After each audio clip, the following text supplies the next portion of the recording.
This is the definition of a graph.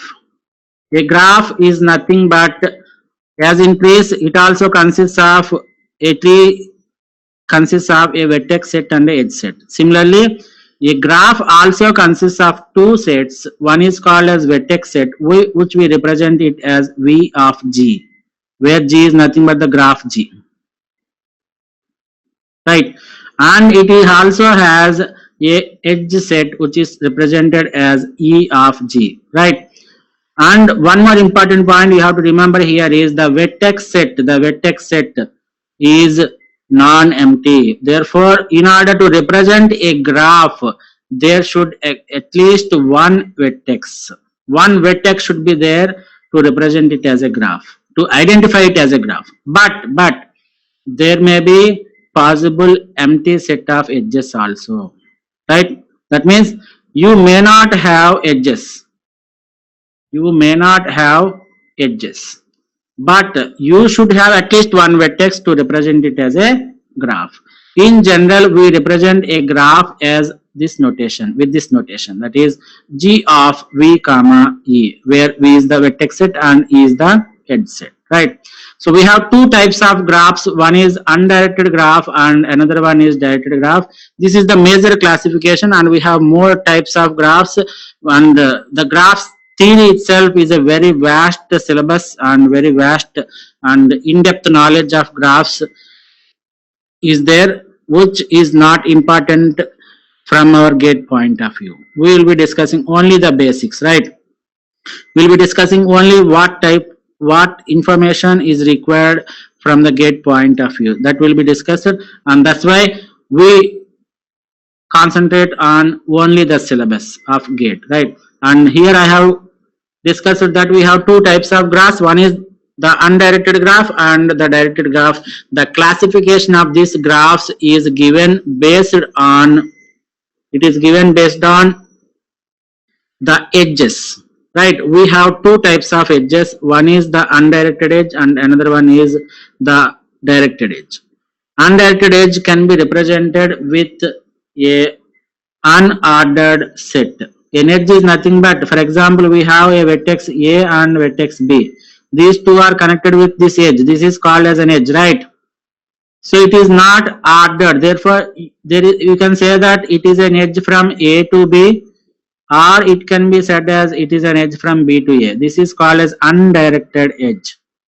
But there exists another edge, another type of edge, which we represent with an arrow, and this is ordered.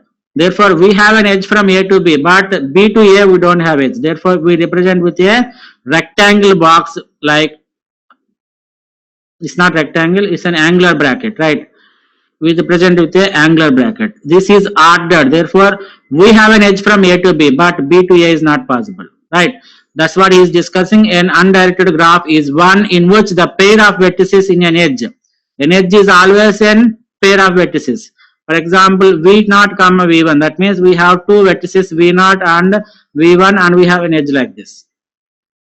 So unordered means V0 comma V1 is equal to V1 comma V0. Therefore, you can say that there is an edge from V0 to V1 and V1 to V0. This is very much true in undirected graph. But if you come to the concept of directed graph, the directed graph is one in which each edge is a directed pair. This is important, of vertices. Directed pair means it is represented with an angular bracket where V0 comma V1. For example, you take V0 like this and V1 like this, and you draw a directed edge like this. So you are having an edge from V0 to V1, but you don't have an edge from V1 to V0. If you want to include, you have to draw like this, right? So this V0 comma V1 is not equal to V1 comma V0. That's why we call it as the directed edges are ordered pairs, right? So after discussion on directed graphs and undirected graphs, let me give some examples. Since this is graph G1, you can observe that this is a graph G1, right? And how many vertices are there? There are 4 vertices. Therefore, the vertex set of V of G1 consists of 0, 1, 2, 3.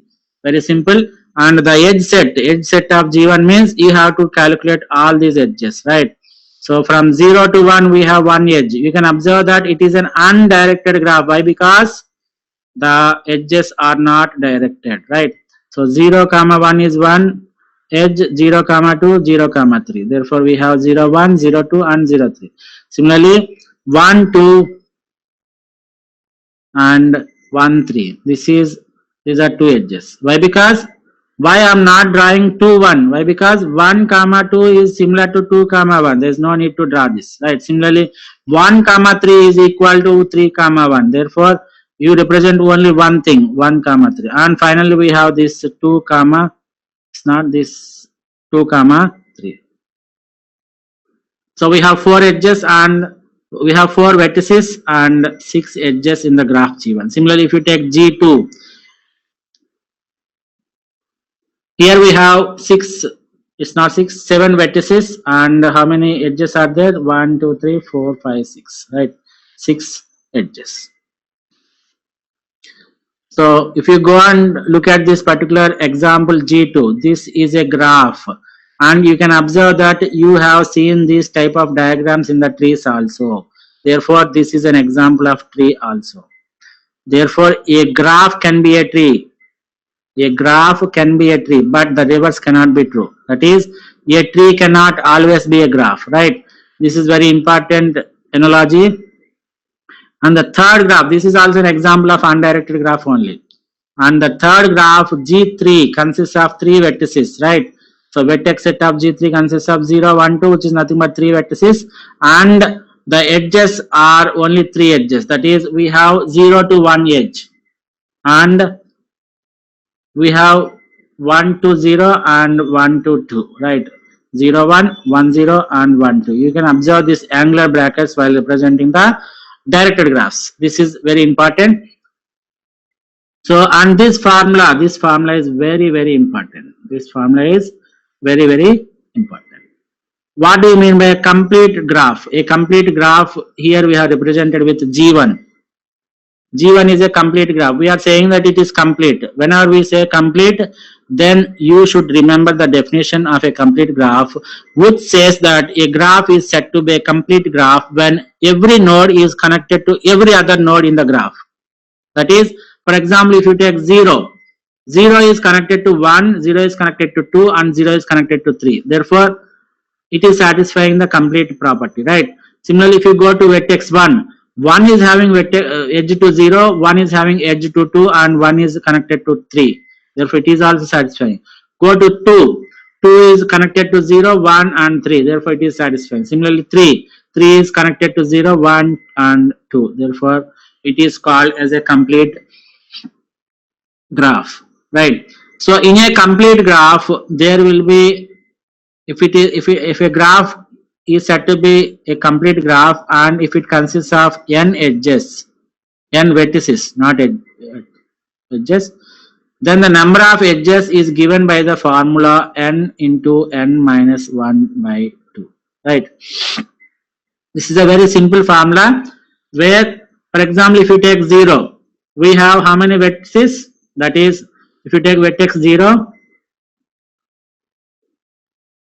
we have 3 edges, right? One is to 0, 1 and one is to 0, 1 and another one is 0, 2 and another one is 0, 3. We have 3 edges. Similarly, if you take 1, vertex 1,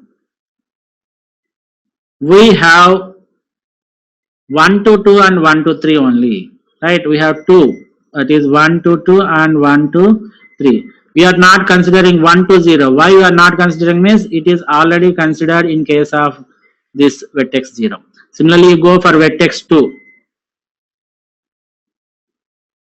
Right? Vertex 2 means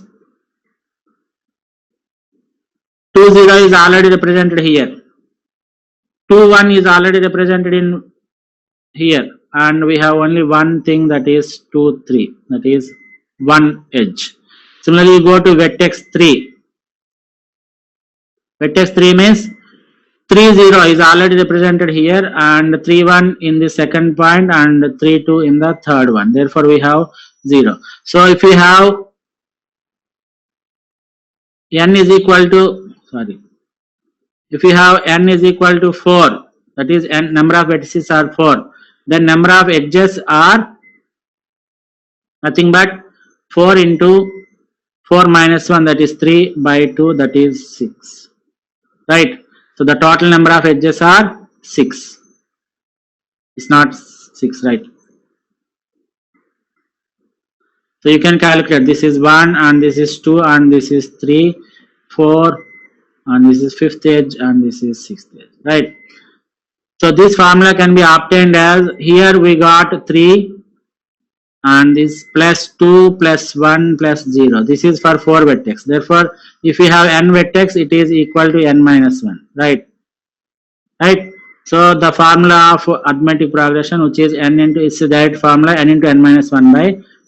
Similarly, this is very important. For the undirected graph, it is n into n minus 1 by 2. But if it is for completed graph or directed graph, if there are n vertices, the number of edges are n into n minus 1. We don't have by 2. Why? Because we have the directions. Therefore, we should not consider. We have to consider, for example, if you take this diagram, right? There should be a path from here to here. There should be a path from here to here. There should be a path from here to here, right? Similarly, therefore, you have more number of edges in the directed graph.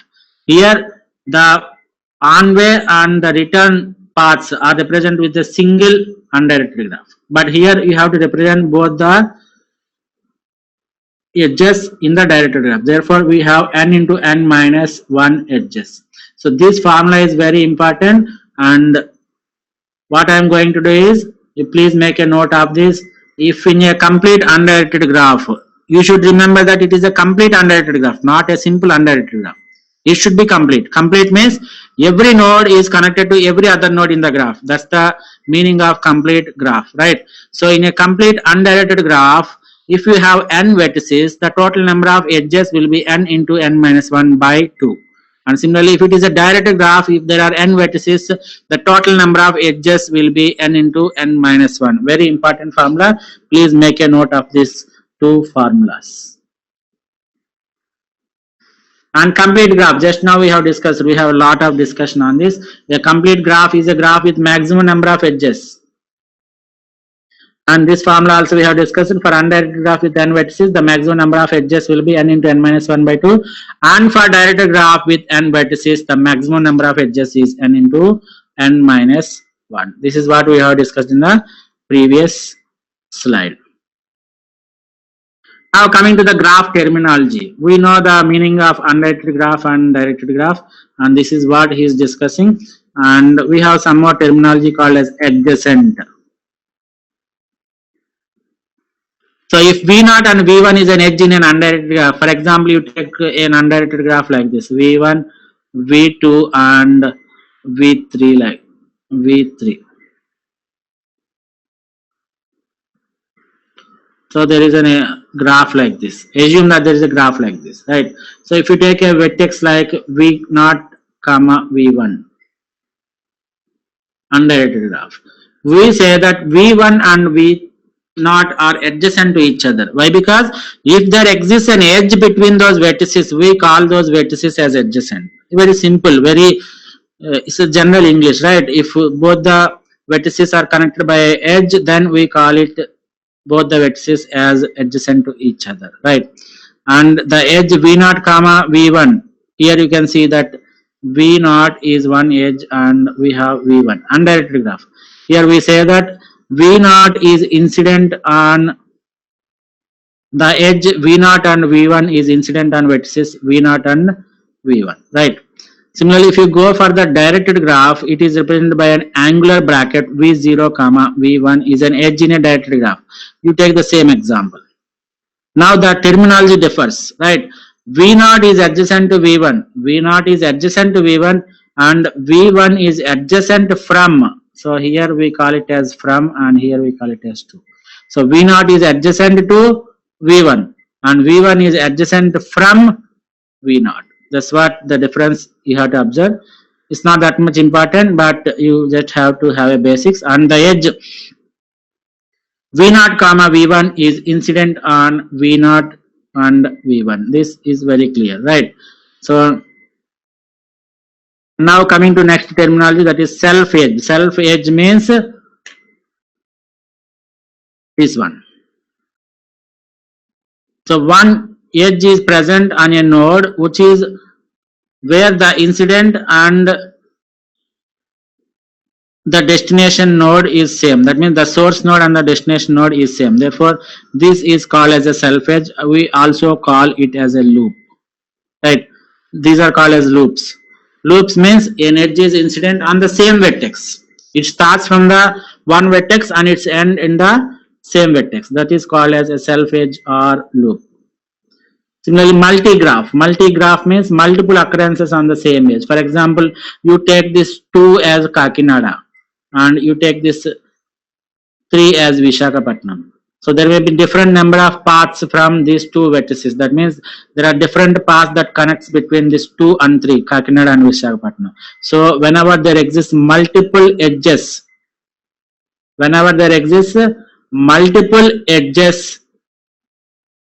from multiple edges between the vertices, we call such graphs as multi-graphs, right? Similarly, coming to subgraph, we discussed the concept of subtree, where the vertex set of the subtree is subset of the tree and the edge set is subset of the edge set of the tree. Similarly, in the same lines, we will define this subgraph. Right? A subgraph G is a graph G dash. Therefore, the subgraph is denoted by G dash, such that V of G dash is a subset of VG. Therefore, the subset of the vertex set of the subgraph is a subset of the vertex set of G. Similarly, the edge set of the subgraph is subset of edge set of G. Right?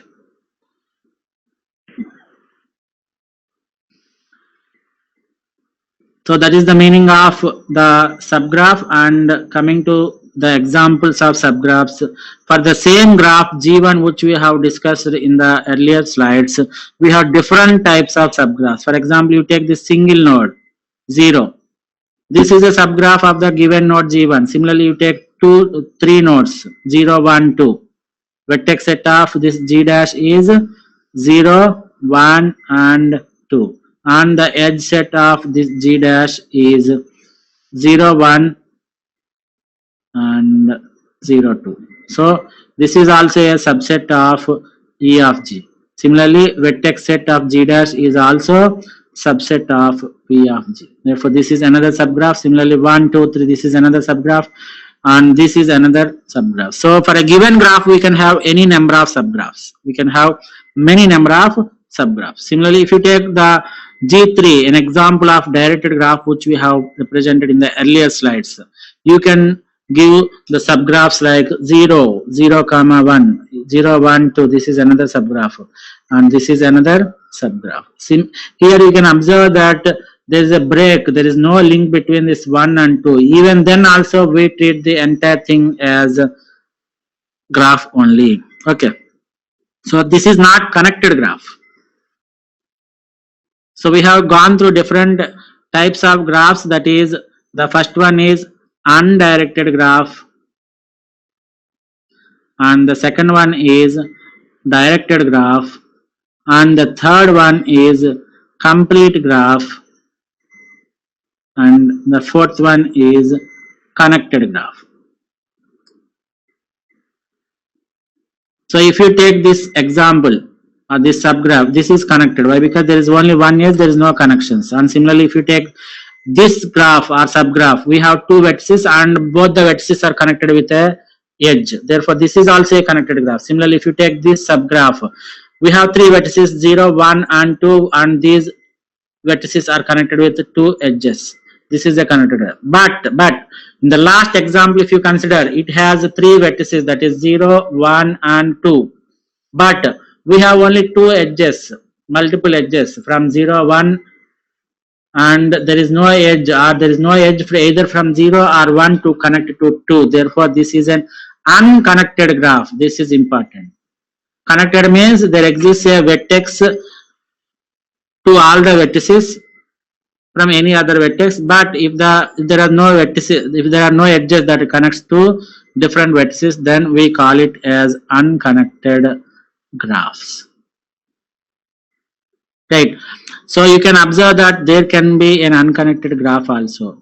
That means there can be an isolated vertex, or there can be a isolated subgraph can be there. But in trees, there cannot be isolated vertices. This is one important point, or the distinction between the trees and graphs. We look at the difference of these trees and graphs in coming slides, but you remember that this is also one of the important point, that there cannot be isolated vertices or isolated subtrees in trees concept, but in graphs you can have isolated vertices and isolated subgraphs, right?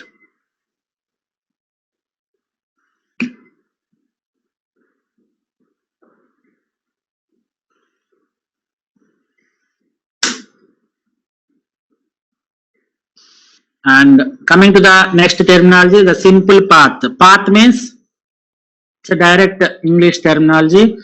Path means, for example, what is the path from Kakinada to Visakhapatnam? If I am asking like this. So you go from Kakinada to Samalkot or Ramachandrapuram, and then Samalkot, it's not Samalkot, Mandapet, and then Raulapalam, and then Visakhapatnam.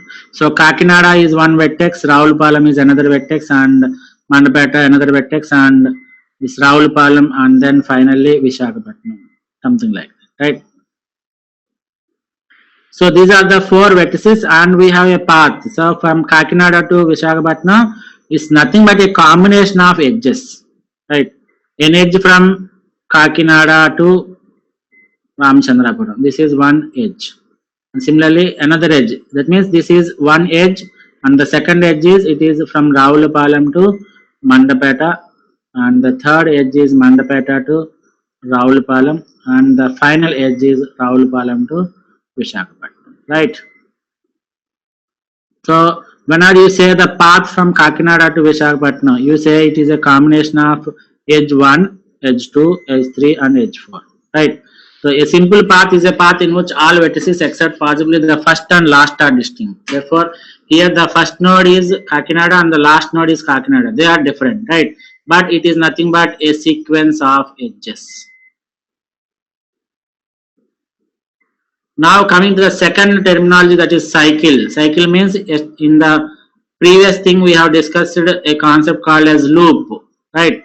So whenever a vertex starts from, whenever an edge starts from a vertex A and ends at the same vertex without going through the different vertices, that is called as a loop. The same concept, almost similar concept, is applicable for cycle, but it is a path. Therefore, you can say that a cycle is a simple path which consists of a sequence of edges like 1, 2, 3, and 4, and the first and the last vertex are the same. That thing is called as a cycle. That means you go to Visakhapatnam and again you come back to Kakinada, then it is called as a cycle, right? Now connected path. With this we have discussed in the concept of connected graphs. In an undirected graph, two vertices V0 and V1 are connected if there is a path in G from V0 to V1. Therefore, if there is a path that exists between two vertices, then we call it as a connected path. And finally, the last topic which we have discussed in the previous slide, that is connected graph. So an undirected graph is connected. This is very important. If every pair of distinct vertices Vi, Vj, there is a path from Vi to Vj. If there is a path from Vi to Vj for every pair of distinct vertices, we call it as a connected graph.